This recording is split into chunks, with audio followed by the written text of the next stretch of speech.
C'était une boîte religieuse qui n'avait pas de pognon. C'était à l'après-guerre et il y avait quelques professeurs qui étaient des curés.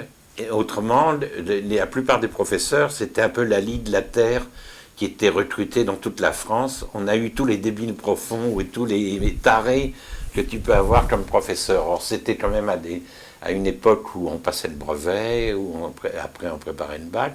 Donc c'était quand même des classes importantes. Certaines étaient importantes. Je repartais jamais chez moi, je repartais à Noël, à Pâques et aux grandes vacances. Donc je restais 3 mois. Tous les autres rentraient chez eux en week-end et amenaient des provisions, parce qu'on avait du pain sec la plupart du temps, mais moi j'étais toujours là, mais très rebelle, j'en étais pas malheureux. Hein. J'étais vraiment... Déjà j'étais assez formé pour résister à tout ça et sans malheur, quoi. Mais c'était quand même les conditions de collège du 19e siècle. Je raconterai en détail ça, je pense que ce ne serait pas crédible. Enfin, on dirait que c'est du misérabilisme ou c'était trop archaïque. Et c'était en plus l'après-guerre, donc dans des conditions un peu difficiles.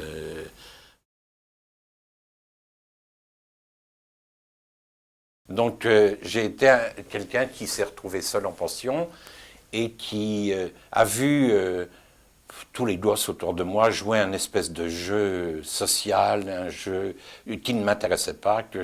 Bon. Donc il y a une sorte de sauvagerie que j'ai cultivée. Donc j'ai existé par cet esprit un peu différent et avec la chance de tomber sur de me réfugier dans la lecture et de tomber sur des poètes qui m'ont ouvert complètement l'esprit et des écrivains. Enfin bon. Ma mère était une grande lectrice. Ma mère se réfugiait parce elle ne s'est jamais très bien adaptée à l'Est, étant donné qu'elle avait ce côté créole et rêveur. Et elle était une grande lectrice, elle n'avait pas énormément d'argent, mais c'était l'époque, notre grande chance, enfin la mienne et la sienne peut-être aussi, ça a été la création du livre de poche. Parce que c'était très très peu cher, à l'époque c'était 1 franc je crois, et on donnait aux enfants, mettons 1 franc de temps en temps, certains week-ends pour aller au cinéma et tout ça, et moi je gardais cet argent pour acheter des livres de poche. J'ai lu très tôt Zola, qui m'a donné toute une épaisseur sur la société humaine. J'ai lu très tôt Sartre, mais alors que les gosses, je me souviens à l'école, je leur lisais des passages du Mur, ils étaient sciés, aucun gosse n'avait jamais entendu parler de ça. Donc ça veut dire, toi, t'es un peu étrange, quoi, parce que tu es différent, quoi. Et puis je suis tombé très vite sur Beckett, ce qui est très curieux, en étant très isolé, je suis tombé sur Ionesco et Beckett, et Beckett m'a sidéré, fin de partie. Je mettais sur mes devoirs des phrases de Beckett et un prof disait, mais vous versez dans la scatologie ou une autre, je me souviens avoir écrit aussi sur un classeur, une phrase de Sartre aussi, ça doit être dans Le diable et le bon Dieu. Malheur, dit le soleil, ma chevelure d'or trempe dans la merde. Donc, et tout ça, ça les sidérait un peu parce que les gosses étaient quand même très, tu vois, ils osaient pas trop. Un jour, je suis devenu athée d'une seconde à l'autre en lisant une phrase de Diderot. L'idée qu'il n'y a pas de Dieu n'a jamais effrayé personne. Je suis tombé là-dessus parce que sur un texte de Diderot, et tout d'un coup, fini définitivement. C'était un collège où on nous prenait les livres. On nous confisquait les livres, on n'avait pas le droit de lire en dehors de ce qu'on nous donnait à lire. C'est-à-dire que moi, j'étais tombé sur un livre de Dostoïevski que l'on m'a piqué. Je n'ai jamais relu depuis parce que ça m'a dégoûté. Et donc, Baudelaire, c'était pareil. Hein. Baudelaire, on n'avait pas le droit de le lire. Et moi, j'avais acheté Les Fleurs du Mal. Et le côté révolte m'a beaucoup intéressé. Au Satan prend pitié de ma longue misère, Dieu trahi par le sort et privé de louanges. C'était parfait.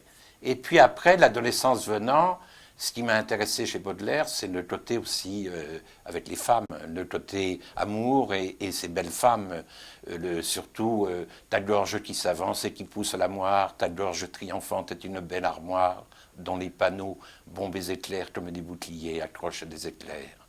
bouclier provoquant armé de pointe rose, armoire à doux secrets, pleine de bonnes choses, de parfums, de liqueurs, qui feraient délirer les cerveaux et les cœurs.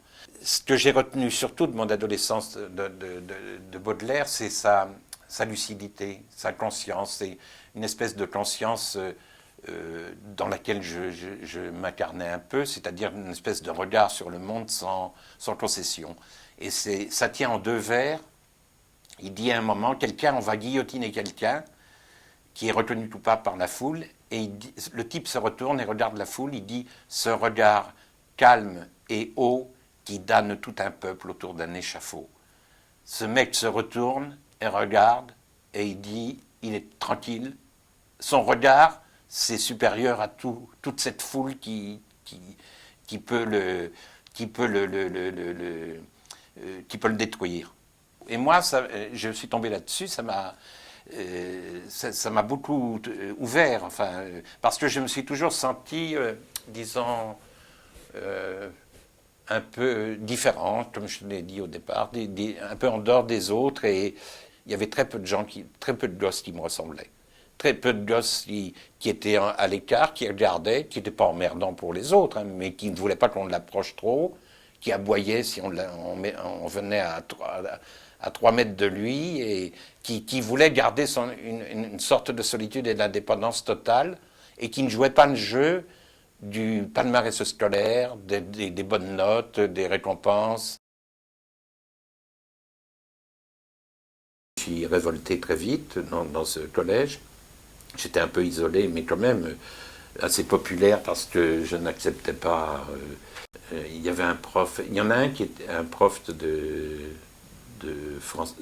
d'allemand, je crois, oui, un prof d'allemand qui était un curé, on disait qu'il allait être un futur évêque. Enfin, c'était un type qui en imposait beaucoup et tout le monde avait la trouille de lui. Et moi, j'avais été écrire au tableau un vers que j'avais peut-être inventé ou trouvé. Ich bin mein König und ich mache was ich will. Je suis mon roi et je fais ce que je veux. J'avais écrit ça au tableau. Il est arrivé avec sa tête enfarinée et tout le monde avait la trouille de lui. Et il s'est assis au bureau. Il avait vu ça au tableau.